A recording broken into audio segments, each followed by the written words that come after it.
They not tell me, but it was revealed ancestrally. And no single African, Nigerian, we don't japa. Make it come tell me, say this is what I want to talk, so na lie. There is a silent, non-spoken, non-written agreement between every African we don't japa not to relay his true experience to his people. I repeat, every single African here, Nigerian, Ghanaian, this one, that one, we don't leave Africa. Say in run go greener pastures for Europe and America.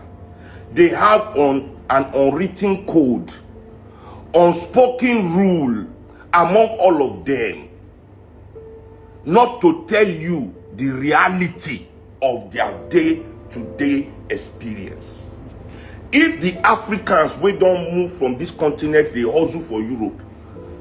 If all of them create blog, and inside that blog, they begin to tell all of us what in their eye they see every day, nobody for Africa will go again. Nobody for here will move. We go say, I would rather die. Do you know how many people have left Nigeria and not come back in 20 years? You're not saying that because they will call it and say, hey, but in Japan, I can never come back. Like, because, brother, forget me. When I travel, I'm successful. I have everything I want. I will see the miss Lagos, say, oh, they're daily. Even though not for 2 months, they're daily. Some people go day 25 years. They go say, never, that because that he can't tell you truth.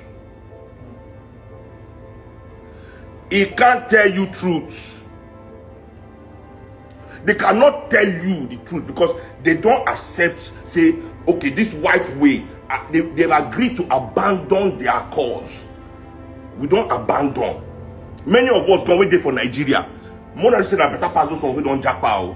Because many of them day here based on the fact, say, no opportunity to japa. Una mind don't already abandon Africa. Just like their own minds too don't abandon Africa. So how can you not tell people the truth? Say your plan is backfiring. That these people you have been praising all your life, like Samuel Ekpa and Nnamdi Kanu. Sometimes I think that Seun Kuti makes so much sense, but then he allows a lot of unnecessary anger, cloud chasing, avoidable errors in very unsecured environments, sentiments and biases to becloud a lot of his gospels. I can listen to Seun. I follow his lives. I can listen to him for 2 hours. But in all of that, I see there was a 30 minutes of the 2 hours conversation that wasn't necessary. Right? I agree with him on this, right? When you get abroad, for someone like me, I never fancied traveling out of Nigeria. At about 2015, 2014, 2015, 2016, 2017, I was privileged to travel around a few places. God bless Apostle Joseph Suleiman again for that privilege to have traveled with him to a few places. And I moved around a few places, went to Malaysia, went to several African countries, was in South Africa, was in Tanzania, was in several places. Visited some as Rwanda. I went to a lot of places, right? Abu Dhabi, on transit, one of those trips, and then beautiful. But because I was fulfilling vision, I was working, I was on assignment, there was never a need for me to have thought of to stay back. Years later, I felt, okay, maybe I should have, because I was at a point I wanted to now move to South Africa. Maybe I should have stayed back in South Africa at some point. I've been to South Africa like 6 times. So there was never a need to have done that. But after a while, a couple of years ago, I thought there was need for us to begin to strategize, look into deeply family values, economic viability, better opportunity, really as it relates to, this is very important, as it relates to the life I want to live, the vision of my life and the goal that I have set for myself. It was okay to make moves. And then it came. I didn't have to seek many permission from many persons, right? Maybe only consulted based on countries where your passion can thrive. And so I thought I had a slimmer idea of a few places that I could turn to. And then, yeah, as I've gotten here, okay, the realities are that there are quite some shockers, culture shock, economic shock, lifestyle shock, and all of that. But then, if you had come here, like I said in one of my earliest video, I spoke about don't jackpot yet, do not jackpot yet, watch this or listen to me. I spoke about the fact that you must realize that there must be the goal that brought you. If your only goal is because you are looking for food to eat, then you may be making a mistake. There are several other reasons why you should be able to find a thought to getting into an environment away from home, because you may be disappointed or you may lose interest in the long run if you do not have a goal that is standing and long, that is trusting enough to keep you or give you the endurance to stay in back, because a lot of shocks are available here. But I don't think that it is all that terrible.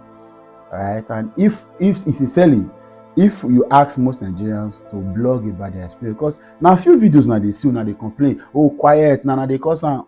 If Nigerians actually decide to start to blog, I'm not sure it will be very terrible. I can tell you, only about 20% of the current crop of Nigerians that are abroad or that traveled abroad in recent time would have very terrible experiences to share, because a lot of Nigerians traveling now are traveling on very high skilled relocation. Very, very much. People are spending so much money, millions of naira to relocate, and they're not relocating to go and hustle like idiots, so to speak. And even if you think that the jobs that you think these guys are doing are not in all of the sense dignifying or white collar, but they are a lot more. The Nigerians who are traveling on high skilled professional jobs, lecturing, teaching, IT, medicine, science, communication, and even on some very more professional jobs, working with United Nations organization, working with embassies and consulates. A lot of Nigerians. So it is half truth to thinking that there is a terrible experience outside, and this is not to encourage anybody to travel. You can stay there, but don't allow people like this to create rhetorics that do not make sense. I think, and unfortunately, uh, Sheun is someone that was bettered by someone that left Nigeria at some point. His father, Femi, Fela, left Nigeria at some point of his life, went to have education abroad. So what's all of this is talking about? Yes, it's okay to begin to look back. If all of this is to encourage Nigerians to Africanize our solutions, we to look back on how we can solve our problems, get better with all of the issues that are not run away from the issues, right? And not try to I don't know how to put it. If all of that is to encourage us to deepen our effort in ensuring that we get the country better, get the continent better, it's okay. But if that is to demonize or abuse people that have made any of this move, then you are lying, right? It's not easy, yeah. You must say that it's not easy. It's like I said, it's a lifestyle shock, it's a culture shock, it's economic shock, it's a social shock. A lot of things get to shock you. A lot of the things you are exposed to may not be there. But in the long run, it is not as terrible as you think. But some of us are going to keep it that low is enough, whatever you think you can. I've spoken with people that are doing so well. Some persons have been able to stabilize their lives. They spent 10, 15 years. Like I said, every time I've said that, coming abroad, you must come with a mindset that you are running a marathon, not sprint. So it's a long-term advantage for you, not short-term. Okay, it can happen anyway. Some people are able to earn short-term advantage, mid-term advantage, but at least if you put on the focus that's good or bad, by long term you're going to get benefit of it. You will actually you would if there's anything like that. But that's the much I can take. Nobody should encourage anybody to do anything against it to our will. Do as much as you want, and God bless you.